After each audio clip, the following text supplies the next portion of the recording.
Hello दोस्तों, कैसे आप सभी। मैं हितेश आप सभी का स्वागत करता हूं यूट्यूब चैनल ज्ञान विद्यालय में। First of all wish you a very happy new year 2025। जैसे कि आप सभी जानते हैं 2025 की नई शुरुआत के साथ, नई उम्मीद, नई किरण के साथ आप सभी तैयार होंगे, जैसे कि मैं जानता हूं। और आप सभी जानते हैं कि कुछ ही महीनों बाद, जैसे कि हम सभी जानते हैं, आरआरबी, एनटीपीसी और जीडी के एग्ज़ाम जो कि फरवरी में कंडक्ट करवाए जाएंगे। तो उन सभी वैकेंसीज़ के लिए मैं आप सभी के लिए लेके आऊँ एक बहुत ही इंपॉर्टेंट सेशन जो कि PYQ सेशन के ऊपर है। तो चलिए अपने सेशन को स्टार्ट करते हैं और देखते हैं किस तरीके के क्वेश्चंस रहने वाले हैं। तो देखते हैं, यदि आप पहली बार रेलवे का एग्ज़ाम दे रहे हैं तो आप देख सकते हैं कि कैसे क्वेश्चंस पूछता है। और मैं बहुत जल्द आपके लिए साइंस के भी क्वेश्चंस की एक प्लेलिस्ट जरूर बनाऊंगा। तो चलिए सेशन को स्टार्ट करते हैं। और यदि आप हमारे साथ पहली बार जुड़े तो प्लीज़ वीडियो को लाइक करना, शेयर करना और चैनल को सब्सक्राइब करना ना भूलें। तो चलिए स्टार्ट करते हैं अपने सेशंस को बिना देर किए। जैसे कि पहला ही क्वेश्चन है, वेलिंगटन किस उद्योग के लिए प्रसिद्ध है। तो वेलिंगटन किस उद्योग के लिए प्रसिद्ध है। तो वेलिंगटन आपका डेयरी इंडस्ट्रीज़ के लिए प्रसिद्ध है, यानी कि Wellington is famous for dairy industry, दुग्ध उत्पादन के लिए प्रसिद्ध है। ठीक है, अब बात आती है सेकंड ऑप्शन देख लेते हैं। सेकंड जो है आयरन एंड स्टील इंडस्ट्रीज़, तो ये किस लिए प्रसिद्ध है। इसके लिए कौन सा प्रसिद्ध हो जाएगा, पीटर्सबर्ग। ठीक है, यानी कि Petersburg is famous for iron and steel industries. ठीक है, अब आपसे इसी तरीके से सिल्क इंडस्ट्रीज़ के लिए कौन सा शहर प्रसिद्ध है। तो मिलान। तो ये आप तीनों याद रखेंगे, बहुत ही इंपॉर्टेंट है। तो ऑप्शन नंबर हमारा ए इस क्वेश्चन का राइट आंसर हो जाएगा, यानी कि A will be our right answer. अगला क्वेश्चन है, लेपाक्षी मंदिर किस राज्य में स्थित है। तो लेपाक्षी मंदिर कहाँ स्थित है। लेपाक्षी मंदिर आपका आंध्र प्रदेश में स्थित है। इसी तरीके से आपसे और भी टेम्पल्स के बारे में पूछता है, जो कि स्टैटिक जीके का एक अहम पार्ट है। जैसे कि असम से पूछ लेगा आपका माँ कामाख्या कॉरिडोर कहाँ पे, या माँ कामाख्या मंदिर कहाँ पे है, जिसके अंदर अम्बुबाची पर्व मनाया जाता है, जो कि असम स्टेट में पड़ता है। हरियाणा से आपसे पूछता है भीमा शंकर मंदिर या भीमा देवी का मंदिर या भीमा शंकर का मंदिर कहाँ पड़ता है। तो हरियाणा स्टेट के अंदर पड़ता है। तो ये चीज़ आप याद रखेंगे। और हरियाणा से एक चीज़ और पूछता है, मोरनी हिल्स यानी कि मोरनी पहाड़ियाँ कहाँ स्थित है। तो मोरनी पहाड़ियाँ भी हरियाणा में स्थित है। तो option number A will be our right answer. अब आप देख सकते हैं एक ही क्वेश्चन से कितने सारे क्वेश्चंस के बारे में कंटेंट हम जान सकते हैं। ठीक है, तो मेरी आपसे यही उम्मीद है कि आप सिर्फ वन लाइनर क्वेश्चन के बारे में ना पढ़े, जितने भी नीचे ऑप्शन दिए हुए हैं उनके बारे में भी अपने जितने भी आप एक्सप्लेन कर सकते हैं, जितना भी आपको पता हो तो उतना ज़्यादा आप याद करिए। तो चलिए आगे बढ़ते हैं। विश्व का 5वां सबसे ऊंचा पर्वत कौन सा है, यानी कि which is the 5th highest mountain in the world. तो कौन सा हो जाएगा। फर्स्ट ऑफ ऑल हम देखेंगे सबसे पहले कि विश्व की सबसे ऊंची पर्वतमाला कौन सी है, यानी कि पर्वत कौन सा है। तो कौन सा है, आप सभी को पता है, माउंट एवरेस्ट। कौन सा है, माउंट एवरेस्ट। ठीक है, कहाँ पड़ता है। तो माउंट एवरेस्ट पड़ता है आपका नेपाल में। नेपाल में इसे किस नाम से जाना जाता है। तो नेपाल में इसे सागर माथा के नाम से जाना जाता है। अब बात आती है कि विश्व का 5वां सबसे ऊंचा पर्वत कौन सा है। तो माउंट मकालो। और दूसरा पूछ लेगा आपसे तो कौन सा हो जाएगा, K2, जिसे गॉडविन ऑस्टिन भी बोलते हैं। ठीक है, तो option number third will be our right answer. Lakshadweep की सबसे ऊंची चोटी कौन सी है, यानी कि लक्षद्वीप की हाईएस्ट पीक पूछ रहा है। अब ऑप्शन नंबर ए में दे रखा है सैंडल पीक। तो सैंडल पीक किसकी है, अंडमान और निकोबार द्वीप समूह की सबसे ऊंची चोटी कौन सी है। तो सैंडल पीक। और यदि आपसे पूछ लेगा लक्षद्वीप की, तो लक्षद्वीप की कौन सी है, नारचो, यानी कि option number C will be our right answer. अगला क्वेश्चन है, तसुकोम समाई का प्रसिद्ध त्योहार किस राज्य के लोगों द्वारा समृद्ध फसल के लिए आशीर्वाद मांगने के लिए मनाया जाता है, यानी कि ये एक तरीके का क्रॉप फेस्टिवल है। ठीक है, जैसे कि आप सभी जानते हैं हर जगह पर, जैसे पोंगल हो गया तमिलनाडु में मनाया जाता है, ओणम हो गया, और थाई पूसम नव वर्ष बनाया जाता है तमिलनाडु के अंदर। इस तरीके से हर स्टेट का अपने एक ट्रेडिशनल क्या होता है, फेस्टिवल होता है जो मनाया जाता है। अब ये फसलों के लिए मनाया जाता है, जैसे पंजाब में मनाया जाता है बैसाखी, इस तरीके से। ठीक है, तो ये कहाँ मनाया जाता है, तसोकोम समाई उत्सव कहाँ मनाया जाता है। तो ये आपका नागालैंड में बनाया जाता है। तो ये चीज़ आप याद रखेंगे। अब इसी तरीके से मैं यदि आपसे पूछ लूँ नागालैंड में कौन कौन सी ट्राइब्स पाई जाती है, तो मुख्यतः सबसे फेमस ट्राइब कौन सी है, रेंगमा। ठीक है, मिज़ोरम की मिज़ो हो जाएगी। और मेघालय की आपसे पूछ लेगा तो मेघालय की कौन कौन सी होती है, तो मेघालय की आपकी होती है गारो, खासी और जयंतिया। तो ये चीज़ आप याद रखेंगे। तो चलिए आगे बढ़ते हैं। Option number D will be our right answer. Mohenjodaro के शहरों की खोज किसने की थी, तो मोहनजोदड़ो के शहरों की खोज किसने की थी, दयाराम साहनी जी ने की थी 1921 ईस्वी में। ठीक है, अब पूछ लेगा कि हड़प्पा की खोज किसने की थी, तो राखल दास बनर्जी ने की थी 1922 में। आपसे क्वेश्चन पूछता है कि हड़प्पा साइट जो है, हड़प्पा साइट किस नदी के किनारे बसी है, तो रावी नदी के तट पर बसी है। तो ये चीज़ आप याद रखेंगे। ठीक है, और आपसे पूछ लेगा डॉकयार्ड के लिए कौन सा शहर फेमस था, तो डॉकयार्ड के लिए लोथल। लोथल कहाँ पड़ता है वर्तमान समय में, एट द प्रेजेंट टाइम, तो गुजरात में पड़ता है। ठीक है, कौन सी नदी के किनारे पड़ता है, भगवा नदी या भगोवा नदी भी बोलते हैं, कुछ बुक्स में भगोवा भी लिखा है। ठीक है, तो ये चीज़ आप याद रखेंगे। तो option number A will be our right answer. Grid प्रणाली में सड़क का चौराहा किस कोण पर बनता है, यानी कि ये क्वेश्चन जो है पूछ रहा है according to the Indus valley civilisation. ठीक है, in the grid system the intersection of the road at which angle, तो किस एंगल पे बना होता है वहाँ पे, ऑप्शन नंबर डी यानी कि समकोण पे बना होता है, राइट एंगल पे। ठीक है, तो ये चीज़ आप याद रखेंगे। ठीक है, और आपसे एक क्वेश्चन और पूछता है, जो सिंधु घाटी सभ्यता है उसके अंदर जितने भी मकान बने हुए थे, ठीक है, तो उनका जो फ्रंट डोर जिसे बोलते हैं आप, या फ्रंट व्यू जिसे बोलते हैं, वो किस तरफ था, चौराहे के फ्रंट की तरफ यानी कि चौराहे की तरफ, या चौराहे के बैक साइड पे, तो चौराहे की बैक साइड पे यानी कि मेन रोड की बैक साइड पे जो होता था घरों का क्या होता था, मेन डोर होता था। तो ये चीज़ आप याद रखेंगे। तो option number D will be our right answer. Jain धर्म का सबसे महत्वपूर्ण मौलिक सिद्धांत क्या माना जाता है, तो जैन धर्म के सबसे पहले तो जैन धर्म की स्थापना किसने की थी, भगवान महावीर जी ने की थी, ये आप सभी को पता होना चाहिए। और जैन धर्म का सबसे महत्वपूर्ण मौलिक सिद्धांत कौन सा है, तो मौलिक सिद्धांत नॉन वायलेंस यानी कि अहिंसा। अब यदि आपसे पूछ लेगा जैन धर्म के अनुसार 16 महाजनपदों का उदय जैन धर्म के किस ग्रंथ में पाया जाता है, तो कहाँ पाया जाता है, भगवती सूत्र में। ठीक है, तो ये आप याद रखेंगे। और यदि आपसे पूछ लेगा बौद्ध धर्म के अकॉर्डिंग 16 महाजनपदों का उदय किस ग्रंथ में, तो अगुंतर निकाय। तो ये दोनों चीज़ आप क्या रखेंगे, याद रखेंगे। तो चलिए आगे बढ़ते हैं। Option number B will be our right answer. निम्नलिखित में से किस शासक ने जीतल नामक तांबे के सिक्के जारी किए, जीतल नामक तांबे के सिक्के जारी किए थे किसने, इल्तुतमिश ने। ठीक है, जीतल और कौन सा किया था, टका। ठीक है, तो दूसरा टका भी है। ठीक है, तो ये भी आप याद रखेंगे, चांदी का टका। अब बात आती है दूसरा कि इल्तुतमिश कौन था, तो इल्तुतमिश को क्या बोलते हैं हम, real founder of slave dynasty यानी कि गुलाम वंश का वास्तविक संस्थापक। तो ये चीज़ आप याद रखेंगे। अब बात आती है इल्तुतमिश ने कुतुब मीनार का निर्माण पूरा करवाया था।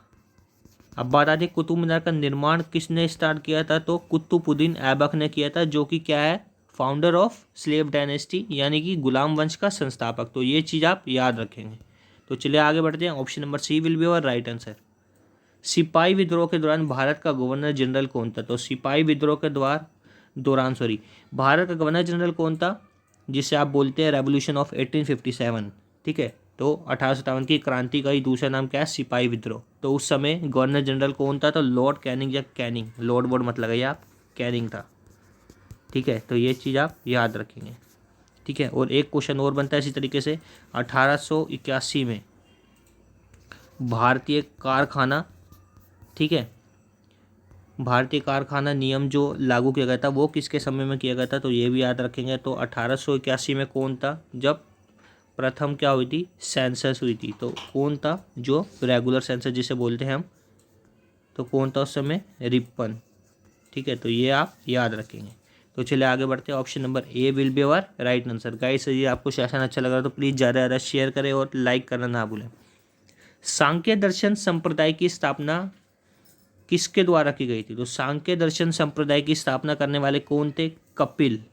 ठीक है, और इसी तरीके से आपसे पूछ लेगा योग दर्शन की करने वाले, तो पतंजलि। ठीक है, तो ये आप याद रखेंगे। तो option number B will be our right answer. Hareli त्योहार किस राज्य में मनाया जाता है? आप सभी जानते हैं कोई सा भी एग्जाम हो, किसी भी स्टेट का हो, सेंट्रल गवर्नमेंट का हो, तो उसके अंदर एक ना एक स्टैटिक जीके के अंदर एक फेस्टिवल का क्वेश्चन जरूर देखने को मिलता है, जो कि आजकल जिस भी एग्ज़ाम के अंदर पूछे जा रहे हैं वो पुराने नहीं पूछता है, क्योंकि पुराने बेसिकली क्या होते हैं सभी लोगों को पता होता है। तो वो पूछ रहा है जो कि हाल ही में यानी कि करंट अफेयर के अकॉर्डिंग क्वेश्चन चल रहा है। तो हरेली त्योहार जो है कहाँ मनाया जाता है? छत्तीसगढ़ में मनाया जाता है। और इसी तरीके से आपसे पूछ लेगा हरेला पर्व, तो हरेला पर्व कहाँ मनाया जाता है? तो हरेला पर्व आपका मनाया जाता है उत्तराखंड में। ठीक है, तो ये दोनों चीज़ आप ध्यान से देखिएगा, हरेली यानी कि छत्तीसगढ़ और हरेला पर्व उत्तराखंड। तो option number B will be your right answer. Bhoodan Gramdan आंदोलन डैश द्वारा शुरू किया गया था? भूदान ग्राम आंदोलन किसके द्वारा शुरू किया था? विनोबा भावे जी के द्वारा। ठीक है, विनोबा भावे ने शुरू किया था। अब विनोबा भावे को ही सर्वप्रथम 1958 में क्या मिला था? Raman Magsaysay award. ठीक है, तो ये चीज़ भी आप याद रखेंगे। तो रमन मैग्सेसे अवार्ड पाने वाले प्रथम भारतीय कौन थे? तो आचार्य विनोबा भावे। ठीक है, तो option number C will be your right answer. गोला चूट स्वदेशी खेल किस राज्य से संबंधित है? तो गोला चूट स्वदेशी खेल किस राज्य से संबंधित है? Tripura. Option number A will be your right answer. यानी कि ये जो है एक ट्रेडिशनल गेम है जो कि हर स्टेट की होती है, अलग अलग नॉर्थ ईस्ट की स्टेट है। तो त्रिपुरा की ट्रेडिशनल गेम का नाम क्या है? गोला चूट स्वदेशी खेल। ठीक है, तो option number A will be your right answer. Pushkar ऊंट मेला 2022 किस राज्य में आयोजित किया रहा है? पुष्कर से आप पता लगा सकते हो, पुष्कर नाम में आ रहा है। पुष्कर कहाँ पड़ता है? राजस्थान। तो पुष्कर ऊंट मेला कहाँ लगता है? राजस्थान में लगता है। और आपसे यदि पूछ लेगा विश्व का सबसे बड़ा पशु मेला कहाँ लगता है? तो सोनपुर कहाँ पड़ता है? बिहार में लगता है। ठीक है, तो ये आप याद रखेंगे। तो option number A will be your right answer. अगला क्वेश्चन है भारत में शांत घाटी किस राज्य में स्थित है? शांत घाटी कहाँ पड़ती है? साइलेंट वैली केरला में पड़ती है। तो ऑप्शन नंबर बी यहाँ राइट हो जाएगा। यदि आपसे पूछ लेगा भारत का या भारत की हाईटेक सिटी किसे कहा जाता है? तो भारत की हाईटेक सिटी किसे बोलते हैं? हैदराबाद को बोलते हैं। ठीक है, तो ये चीज़ आप याद रखेंगे। और आपसे पूछ लेगा भारत का पीटर्सबर्ग किसे बोलते हैं? तो जमशेदपुर को बोलते हैं। ठीक है, इस तरीके से आपसे क्वेश्चन पूछता रहता है। और आपसे पूछ लेगा त्योहारों का शहर किसे बोलते हैं? ठीक है, मदुरई को बोलते हैं। तो ये चीज़ें आप सभी को याद होनी चाहिए। तो चलिए आगे बढ़ते हैं। Option number B will be your right answer. भारतीय संविधान के किस भाग में चुनावों पर अनुच्छेद है? यानी कि चुनावों पर अनुच्छेद के बारे में दर्शाया गया किस पार्ट के अंदर? तो सर्वप्रथम 15 पार्ट 15 में तो इलेक्शन है हमारा। ये क्वेश्चन जो है क्वेश्चन का आंसर ए हो गया। अब बात आती है 20 के अंदर क्या है? तो 20 के अंदर क्या होता है? 20 के अंदर कॉन्स्टिट्यूशनल अमेंडमेंट जिसे बोलते हैं, संवैधानिक संशोधन है। 18 में क्या है? तो 18 में क्या होता है हमारा? 18 में हमारी एमरजेंसी होती है। तो ये चीज़ आप याद रखेंगे तीनों। ठीक है, तो चलिए आगे बढ़ते हैं। Option number A will be our right answer. Hunar Haat 2024 कहाँ मनाया गया? तो हुनर हाट 2024 कहाँ मनाया गया है? लखनऊ स्टेट में मनाया गया। तो option number C will be our right answer. Alpana Bharat के किस क्षेत्र की प्रमुख लोक कला शैली है? तो हर स्टेट की एक लोक कला शैली होती है। तो अल्पना कहाँ की है? अल्पना आपकी वेस्ट बंगाल की। यदि आपसे पूछ लेता अर्पण, तो अर्पण कहाँ की है? बिहार की है। ठीक है, इसी तरीके से उत्तर प्रदेश की पूछते हैं तो उत्तर प्रदेश की कौन सी है? चौकपूर्णा। ठीक है, तो ये आपको पता होना चाहिए। तो चलिए आगे बढ़ते हैं। Option number D will be our right answer. अगला क्वेश्चन है आइल ऑफ पर्ल कहाँ स्थित है? आइल ऑफ पर्ल कहाँ है पड़ता है? ऑप्शन नंबर बी बहरीन में पड़ता है। इसी तरीके से आपसे पूछ लेगा थाईलैंड। थाईलैंड को क्या बोलते हैं? वाइट एलिफेंट का देश, कंट्री ऑफ वाइट एलिफेंट्स। ठीक है, और आपसे पूछ लेगा इस तरीके से हजार झीलों का देश किसे बोलते हो? फिनलैंड को बोलते हैं। तो ये सब आपको पता होना चाहिए। तो चलिए आगे बढ़ते हैं। Option number B will be our right answer. Khel Mahakumbh 2024 किस राज्य में आयोजित किया जाएगा? ठीक है, तो ये जो क्वेश्चन है दोस्तों, ये बेसिकली करंट अफेयर का क्वेश्चन है। तो ये आपको पता होना चाहिए कि करंट अफेयर भी बहुत इंपॉर्टेंट होते हैं। 5 से 6 क्वेश्चन आते हैं। तो करंट अफेयर्स भी आप वार्षिक करंट अफेयर यानी कि पिछले साल से लेकर 2023 जनवरी से लेकर अभी तक के जितने भी एग्ज़ाम आपके होने हैं उससे 1 महीने पहले तक के आपको याद करके जाने हैं। तो खेल महाकुंभ 2024 किस राज्य में मनाया गया? तो हरियाणा स्टेट में मनाया गया, यानी कि हरियाणा स्टेट में काफ़ी सारी गेम्स का ऑर्गेनाइज किया गया था जो कि हरियाणा में खेली गई, इसलिए इसे खेल महाकुंभ 2024 कहा गया है। तो ऑप्शन नंबर सी हमारा क्या हो जाएगा यहाँ? राइट आंसर हो जाएगा।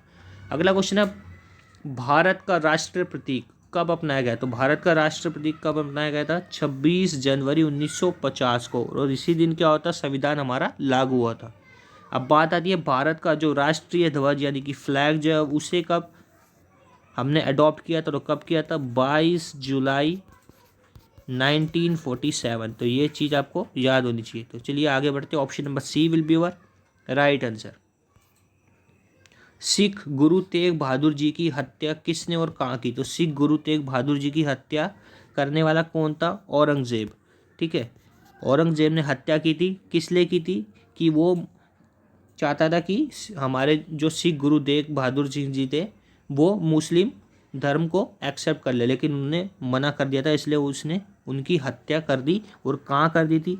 तो ये कर दी थी शीशगंज गुरुद्वारा, जो कि कहाँ पड़ता है? दिल्ली में, उसके पास। ठीक है, तो ये चीज़ आप याद रखेंगे। अब एक क्वेश्चन और पूछता है कि गुरु तेग बहादुर सिंह जी से इनके 2 बेटे हुआ करते थे, उनके नाम भी पूछ लेते कभी कभार। तो कौन कौन से थे? जोरावर सिंह, ठीक है, और दूसरे का नाम क्या था? फतेह सिंह। तो ये चीज़ आपको याद होनी चाहिए। तो चलिए आगे बढ़ते हैं। Option number B will be your right answer. पुस्तक लाइफ डिवाइन के लेखक कौन है? तो who is the author of the book life divine? तो लाइफ डिवाइन के लेखक कौन है? श्री अरविंदो घोष। और यदि इस बुक का नाम थोड़ा रिवर्ट में लिख देगा उल्टा करके तो क्या हो जाएगा? डिवाइन लाइफ के लेखक कौन है? ठीक है, यहाँ मैं लिख देता हूँ, डिवाइन लाइफ के ऑथर कौन है? तो ये आपको पता होना चाहिए, शिवानंद। ठीक है, तो शिवानंद जो है डिवाइन लाइफ के लेखक है, द डिवाइन लाइफ। तो चलिए आगे बढ़ते हैं। Option number A will be your right answer.